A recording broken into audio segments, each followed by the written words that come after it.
Welcome to Inside Design with Kandrak and Cole, hosted by two nationally published Atlanta interior designers, Joanne Kandrak and Kelly Cole. These energetic women are also world travelers, charity givers, and bloggers with a wealth of information to share and stories to tell about the interior design world. Okay, now just a warning, this is going to be fun and not too serious. After all, they still do have an interior design business running at full speed. Hey everybody, welcome to Inside Design with Kandrak and Cole. This is episode 78, and we are very excited to have our guest, Linda Holt, who's going to be talking to us about photography tips and tricks to take your cell phones to the next level. This is going to be a great episode, trust me. We met Linda Holt at Design Camp in Atlanta back in 2013. She was new in the design business and now has a beautiful portfolio of work and an extremely well-written and interesting blog. Besides being a talented interior designer, she has now created an interesting new offering, assisting people on how to improve their cell phone photography with some super easy and impressive tools. Oh, I'm so psyched. So before we get started, everybody, we just want to let you know that this episode is sponsored by our friends at Helser Brothers Hardware. They are our go-to manufacturer, and by now you've probably heard us talk about them quite a bit, but we want to keep talking about them because if you are a designer out there and you don't have an account with Helser Brothers, we really recommend you do. And if you are a layperson listening to this podcast and you're having window treatments made in your home, inquire when it comes down to the hardware because it really does make a difference. So it's a family-run business owned by two brothers, Jay and Mark. They're awesome guys. Jay was an expert installer when he first started, and Mark is more of the engineer, and they have an amazing reputation. Their customer service is awesome, and they will ship anything over $100 is ship free. So check them out, helserbrothers.com. They are really active on social media. You can find them on Facebook, Instagram, Twitter, and Pinterest. And we interviewed Jay on episode 71. So if you just want to learn a little bit more about their company and more about them, go back and listen to that one. So on with the show. Okay, so I'll give you a little intro to Linda. She worked as a professional photographer in Boston for 25 years. She specialized in headshots and portfolios for actors and models. And as much as she loved running her photography business, chronic neck pain from years of lifting heavy DSL cameras and heavy equipment had taken its toll. So Linda, go ahead and tell us about what your spinal specialist told you and how it ended up changing the trajectory of your career. Yeah, thank you, Joanne and Kelly. So I had been suffering with chronic neck pain for several years, and I did everything. I saw chiropractors and pain specialists. And then I went in to see this last pain specialist, and I had MRIs done. And he actually said to me that what was going on with my neck was so serious that if I didn't stop lifting my heavy equipment, I was going to end up needing pretty serious neck surgery, which I did not want.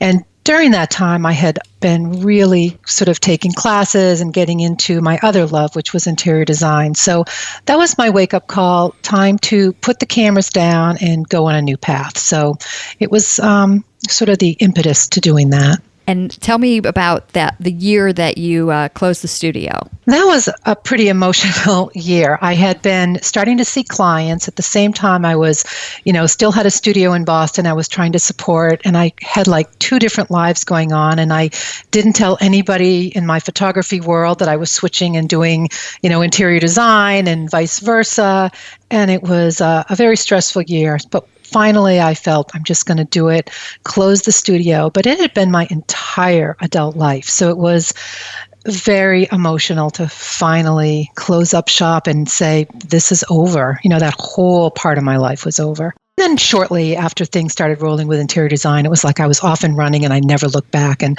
I have zero regrets. I absolutely love what I do now. And every day, if I have to see a client or whatever, I wake up with excitement. So it was definitely the right choice for me. What I think is interesting is that kind of happened during the recession. And I think a lot of people changed what they were doing or the way they looked at things. So I think it's ironic that happened back in 2009. Right. And that's exactly what happened. My photography just started tanking. Nobody had money. Actors weren't working. Models were not getting jobs. So it was almost like the universe came together just for me to really push me. And things were slow in the beginning with design. Don't get me wrong. I didn't just start off with a bang, but it was good for me because even though it was slow, I was able to build my self-confidence, and I took a lot more classes during that period to, learn the craft a little bit better. So it all worked out for the best. I think that's awesome that we're talking about this right now because we're recording this during our COVID-19 quarantine. And I think a lot of people, might be freaking out right now. And it is a time to maybe sit back and think about a career change. This is career number 2 for both Joanne and I ourselves. And it's that time where you really start self-assessing and thinking about your life. And I remember when we first met you, Linda, and you were so open about the fact that you were switching careers and that you were new, and you just dove in, and we saw you at all the conferences, and you joined the communities, and you asked for help, and you learned, and now you're doing show houses, and you're doing, you're up on stage, and you've just done such a great job that I think it's really motivating for people right now, especially those people right now that are sitting at home going, I don't know, this is a turning point, I think. Maybe I should switch careers, or maybe I should do something different. Yeah, I totally agree. And somebody gave me some really good advice even back then, because I have been shy my whole life. And it was a business coach I worked with, actually someone we both know and love, Toby Fairley. And she said to me, get comfortable with being uncomfortable, because if you're not uncomfortable every single day, you're not moving forward and growing. So there are times, especially like you said, getting up and speaking on stage where I just want to throw up all day long. I'm so nervous, but I just keep plugging forward, and almost, to the point where it's like, okay, what's the worst that can happen? And it's no matter how bad you think it's going to be, it's not going to be that bad. And even if it is, as long as you don't die from it, then move on. So that's sort of been my motto the last few years. Well, speaking of standing up and speaking on a stage, Linda recently spoke at the Design Influencers Conference on her cell phone tips and tricks. And I know you were very nervous being up on stage, and there were several presenters for those couple days, but yours was really one of my favorites because it was one of those times where you are getting actual things that you can do, and it made it so easy because cell phone photography, I don't think people really realize the level of the level you can take it to. So why don't you go ahead and let's just start. How did you get this started, and what can you tell us? Well, in the beginning, like I said, I was trying to keep my photography skill totally separate because I thought people are going to think I'm a nutcase what is she, a photographer? Is she a designer? So I didn't let the two overlap. And then again, it was Toby, that year I worked with her. She said, this is your special sauce. You need to lean into this and embrace it. So once I started sharing that, my design clients didn't really care one way or the other. They might have thought, oh, that's cool.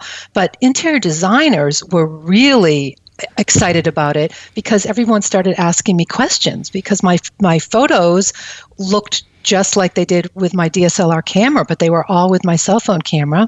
So I started helping people. And then I'd say my big break, honestly, I have to give credit to Adam Japko, who 2 years ago asked me to speak.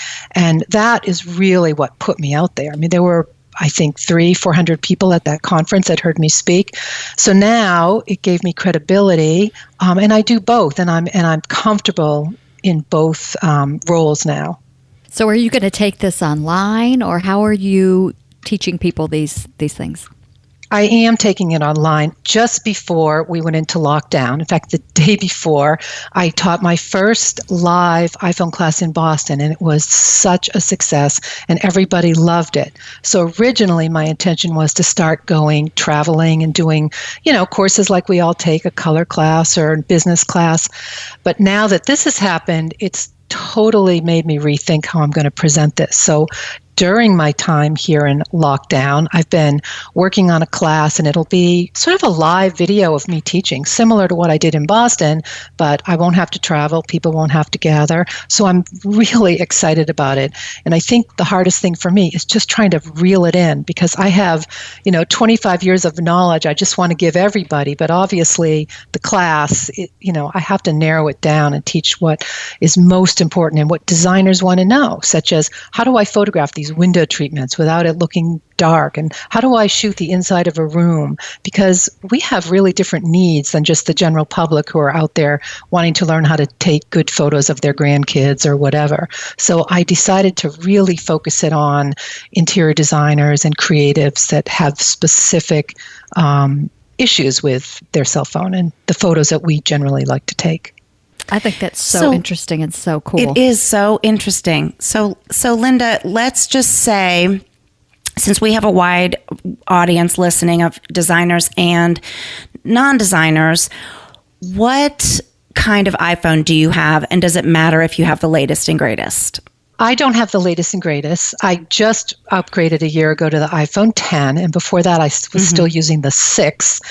I mean, the features are a little bit different and better, a little bit better, but there's not a huge difference. And the basics of the iPhone, which is what I use, are the same as far as you have control over exposure, which is the lighting. You have control over the focus. You have control over, if you want to do a self-timer or more complicated, something called HDR. So I do have the beginning of my courses all about the very basics, because I have found even people that have been using the iPhone for 5-6 years, they don't even know the features of the phone. So when I talk about it, they're like, oh my gosh, I never knew you could do that. So the beginning of my program is all about, the basics of the phone and how to use it. And that in itself can change people's photos for the better tremendously. Well, I'm absolutely taking that class when it goes online, because I even have the brand new iPhone, and I know for sure that I'm not doing the best I can. So talk about what are some, when you were speaking at the Design Influencers Conference, I thought the editing app, you talked about a couple, but it was so amazing how you kind of took things out of the background and you kind of fixed some photos. So what are some apps that people should be looking at to help them do that? Or do you have tips besides that, for just tweaking a photograph? Sure. I think every photo honestly needs to be edited somewhat. I don't think I've ever posted a photo online that was not edited in some form, even if it's just been minor. And even the in-camera editing app is really good. So if nothing else, I think people should learn how to do a few simple tweaks, such as, making sure the lighting looks good, or the brightness and darkness, making sure that the color looks good. But there are 2 apps that I use. I generally don't use the in-camera app. And the 2 that I use are Snapseed and Touch Retouch. Snapseed can do everything the in-camera app does. It's just easier to work with, and it has I like some of the added features. And Touch Retouch is what you're talking about, where you can remove things from the background. That is life-changing for people. So if you're photographing something and you say, oh, there's a trash can, I don't want that in the shot, or, oh, who left that, Dunkin' Donuts coffee cup on the counter? You can just touch it with your finger and outline it, and the app is miraculously will remove it. So if nothing else, I tell people to download Snapseed, which is free, and it works on both iPhone and Android. Touch Retouch is a whopping $1.99 to buy, but it is so worth it. So those are the 2 that I use. That is awesome. Well, we need to mention this Facebook group that you have started, this iPhone or cell phone photography challenge. Tell us about this. I've been loving looking at everybody's creativity. Oh my gosh, it's so good. It is really amazing. And I will be honest with you, this was the luckiest accident. I started this not even 3 weeks ago, when I knew I was going to be stuck home for a while, and I thought, oh, maybe I'll get 20 or 30 of my friends, think it would be a hoot. We'll all challenge ourselves to do funny photos that we can take inside our house. Well, within 48 hours, I had 200 people join. Now it's been not even 3 weeks, and there are almost 500 people, and it has really taken off. And I think it's filled a need that, it takes 5 minutes to do this. And every couple of days, I post a new silly challenge. The one today is to photograph something with a reflection. And people, what they're, like you said, Kelly, the creativity is just amazing.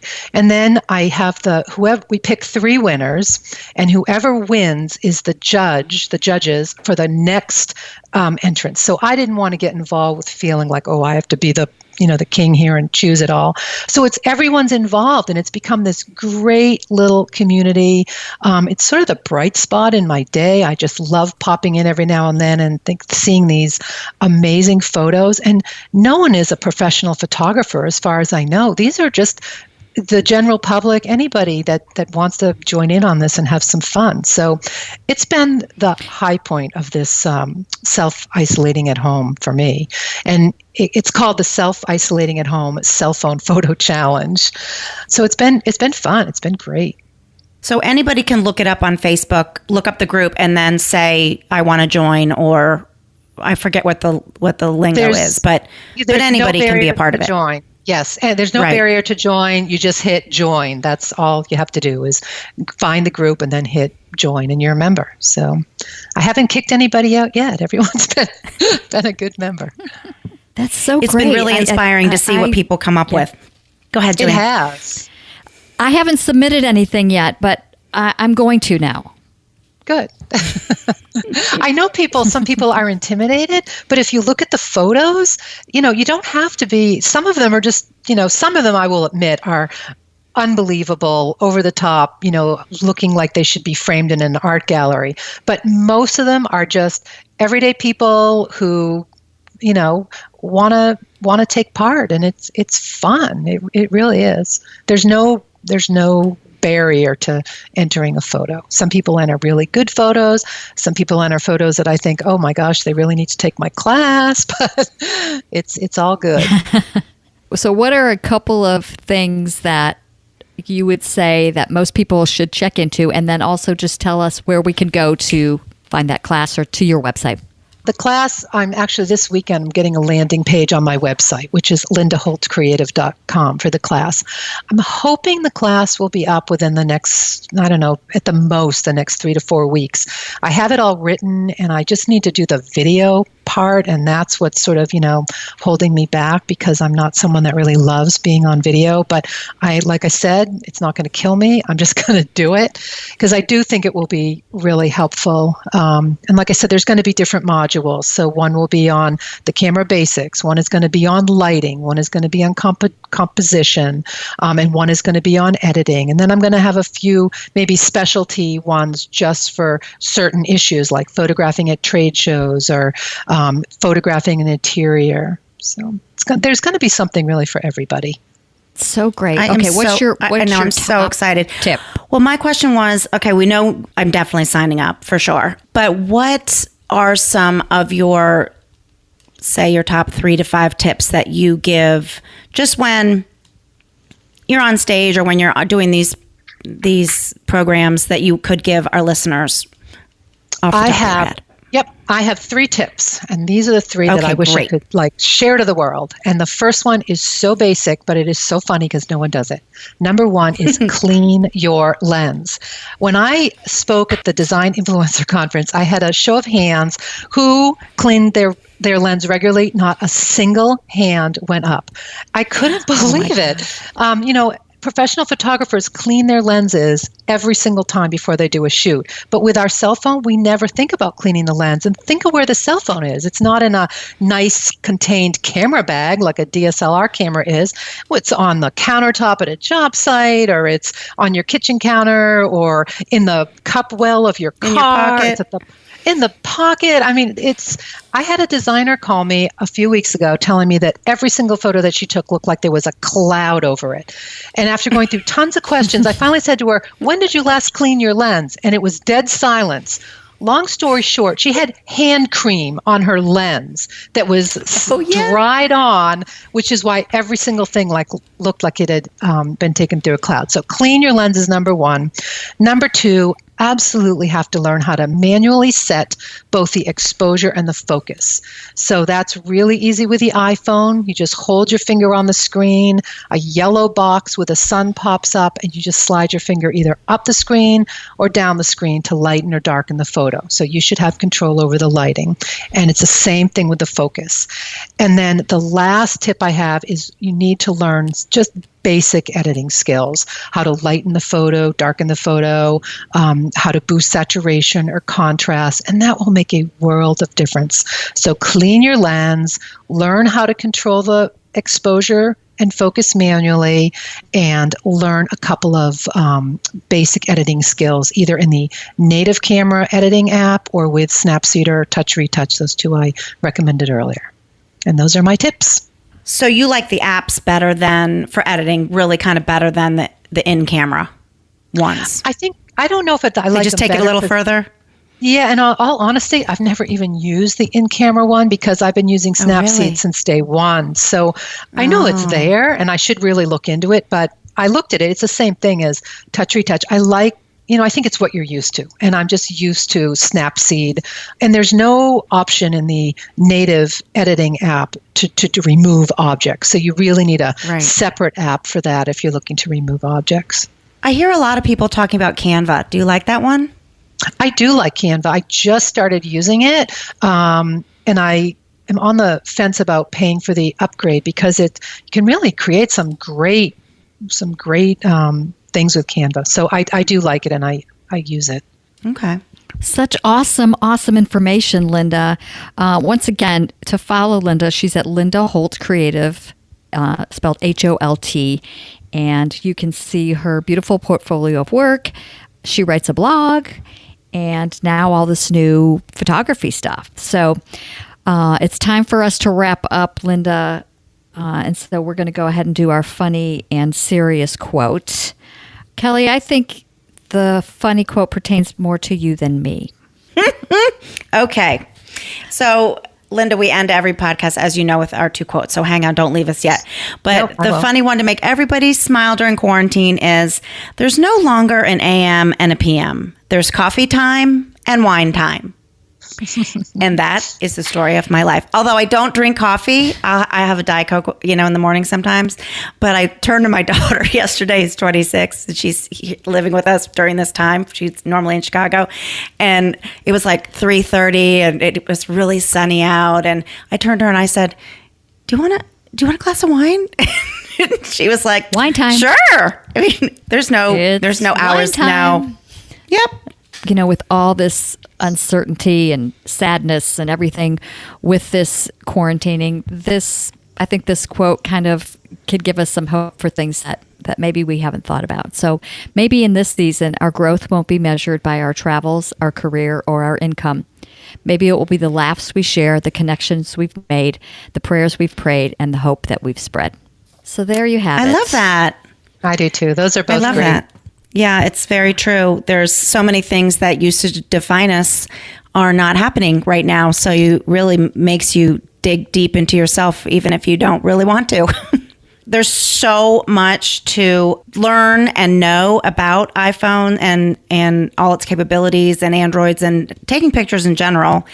So I'm so excited for your online stuff to start. And I personally will definitely be clicking in. Will there be a cost, Linda, to your online stuff when it gets kicked off?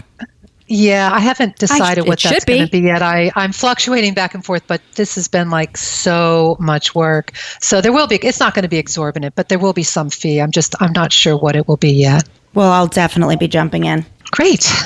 Well, thanks for being with us, Linda. And thanks everybody for listening. This has been so great. Stay safe. Thank you so much. Yes, stay safe. Stay well. We miss you, Linda. See you sometime. Hopefully. See you at High Point, maybe the next one they have. Thanks, That ladies. would I be really great. appreciate it. Okay, Thanks for listening, everybody. Okay. Join Joanne and Kelly weekly for a lively conversation about trends, travels to industry events, current design projects, the good, the bad, and the ugly, do's and don'ts, product recommendations, and more. Be sure to follow the fun on Facebook. They're on Instagram at Kandrak Cole, and of course, you've got to visit them online at kandrak-cole.com for more information.